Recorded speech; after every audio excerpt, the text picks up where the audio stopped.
എൻ്റെ പ്രിയപ്പെട്ട സഖാക്കന്മാരെ, കൈരളി ചാനൽ മാത്രം കണ്ടും ദേശാഭിമാനി മാത്രം വായിച്ചും ദയവ് ചെയ്ത് ചർച്ചയ്ക്ക് വന്നിരിക്കല്ലേ. വന്നിരുന്നാൽ ഇതാവും അവസ്ഥ. അടപടലം മൂഞ്ചും തേയും. ഇത് കണ്ടു നോക്കിയേ. വർഷത്തിന്റെ പ്രതിനിധികൾ അടുപ്പിച്ചടുപ്പിച്ച് പറയുന്നൊരു കള്ളം കൂടി എനിക്കിവിടെ പറയേണ്ടതായിട്ടുണ്ട്. നോക്കൂ, ദേശീയപാതയുടെ നിർമ്മാണത്തിലേക്ക് ഇടതുപക്ഷത്തിന്റെ അല്ലെങ്കിൽ നമ്മുടെ ഈ ഭരിച്ചിരുന്ന സർക്കാരിന്റെ പങ്കെന്താന്നേ. ഏകദേശം 60,000 കോടിയോളം ചെലവ് വരുന്ന ഈ ദേശീയപാത നിർമ്മാണത്തിന് 20,000-22,000 കോടി രൂപയാണ് സ്ഥലം ഏറ്റെടുക്കാൻ വേണ്ടി വരുന്നത്. ആ സ്ഥലം ഏറ്റെടുത്തതിന്റെ 25% മാത്രമേ സംസ്ഥാന സർക്കാർ കൊടുത്തിട്ടുള്ളൂ. എന്ന് പറഞ്ഞാൽ ഏകദേശം 5,000 കോടി രൂപ മാത്രമേ ഈ 60,000 കോടി രൂപ ചെലവിൽ നിർമ്മിച്ചിട്ടുള്ള ദേശീയപാതയിലെ കേരളം ഭരിച്ച ഇടതുപക്ഷ സർക്കാർ കൊടുത്തിട്ടുള്ളൂ എന്ന് മാത്രമല്ല, ബാക്കി വരട്ടെ.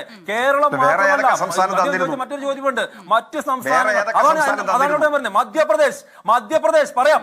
BJP ഭരിക്കുന്ന മധ്യപ്രദേശ് സ്ഥലം ഏറ്റെടുത്ത് പൂർണ്ണമായിട്ട് കൊടുക്കുന്നു. വേറെ സംസ്ഥാനം ഞാൻ പറയാം. BJP ഭരിക്കുന്ന മധ്യപ്രദേശ് സ്ഥലം ഏറ്റെടുത്തിട്ട് പൂർണ്ണമായിട്ട് 25% ഒന്നുമല്ല, 100% സ്ഥലം ഏറ്റെടുത്ത് ദേശീയപാത നിർമ്മാണത്തിനായിട്ട് കൊടുക്കുന്ന ഒരു സംസ്ഥാനമാണ് മധ്യപ്രദേശ് എന്ന് പറയുന്നത്. ഇനി ബീഹാറിൽ 50% പണം കൊടുക്കുന്ന